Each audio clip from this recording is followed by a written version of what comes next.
दोस्तों नमस्कार, मैं आचार्य राजेश चित्रपुटी आज आपको छठ व्रत के बारे में बताने जा रहा हूँ। दरअसल छठ व्रत कार्तिक माह के शुक्ल पक्ष की षष्ठी को मनाया जाता है। यह व्रत पूरे बिहार में और पूर्वी उत्तर प्रदेश में बहुत धूमधाम से हर्षोल्लास के साथ मनाया जाता है। ऐसा माना जाता है कि यहाँ का ये सबसे बड़ा पर्व है और सबसे बड़ा व्रत है, सबसे बड़ा त्योहार है। और लोग जो बाहर काम कर रहे हैं, नौकरियां कर रहे हैं या जो व्यवसाय कर रहे हैं, वो सब अपना घर में आकर के उसे बहुत विधिवत मनाते हैं। इसमें विशेष तौर पे सूर्य की पूजा होती है। इसका वर्णन महाभारत में भी है। द्रौपदी ने भी इसका व्रत किया था जब पांडव जंगल में दर दर भटक रहे थे, उनका राजपाट छिन गया था, वो बहुत परेशान थे।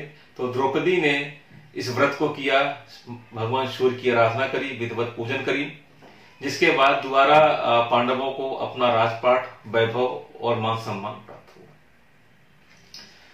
दरअसल जब से पृथ्वी बनी है तब से भगवान सूर्य की इस पूजा, इस व्रत के बारे में वर्णन आता है कि पृथ्वी के बनने के बाद ही सूर्य को वरदान के रूप में माना गया और तब से भगवान सूर्य की छठी षष्ठी वाले दिन इसकी कार्तिक माह की शुक्ल पक्ष की षष्ठी को व्रत करते हैं और पूजा करते हैं। दरअसल यह व्रत 4 दिन का होता है।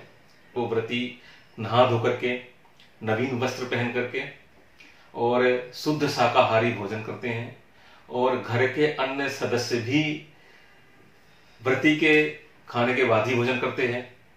फिर अगला दिन आता है उस दिन खरना बोलते हैं।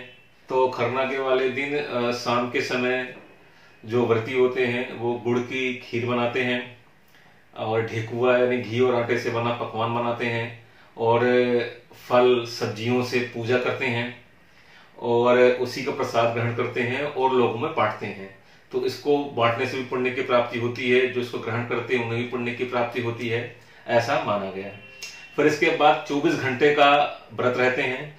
फिर अगले दिन शाम के समय एक टोकरी में या थाल में सारा सामान सजा करके, पकवान है, फल हैं, सब्जियां हैं और पूजा पाठ का सामान सजा करके लोग सिर में रख के और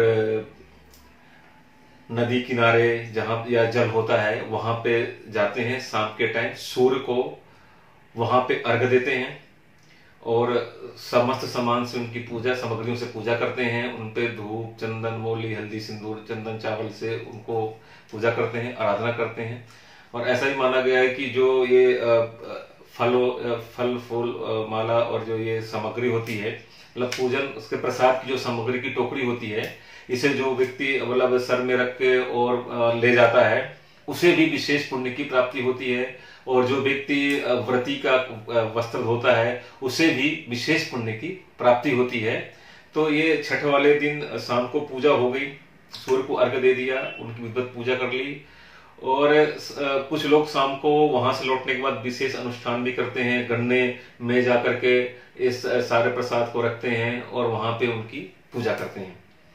तो अगले दिन सुबह सप्तमी वाले दिन भी जिस तरह षष्ठी वाले दिन शाम को सूर्य को अर्घ्य दे करके पूजा की गई। दरअसल जो इसमें पूजा की जाती है तो पानी में जाकर के पानी में आदमी जाता है और पानी में अच्छी तरह से डूब जाए, मतलब कमर तक पानी आ जाए, ऐसा हो, डूबता नहीं है, कमर तक पानी आ जाए, उसके बाद जाकर सूर्य को अर्घ्य दिया जाता है।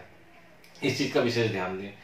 तो अगले दिन सप्तमी वाले दिन भी सुबह इसी तरह पूजन करके, जैसे षष्ठी वाले दिन आपने किया था, इसी तरह पूजन करके उसके बाद फिर व्रत को समाप्त किया जाता है, लोगों को प्रसाद बांटा जाता है और यही इसकी विधि है।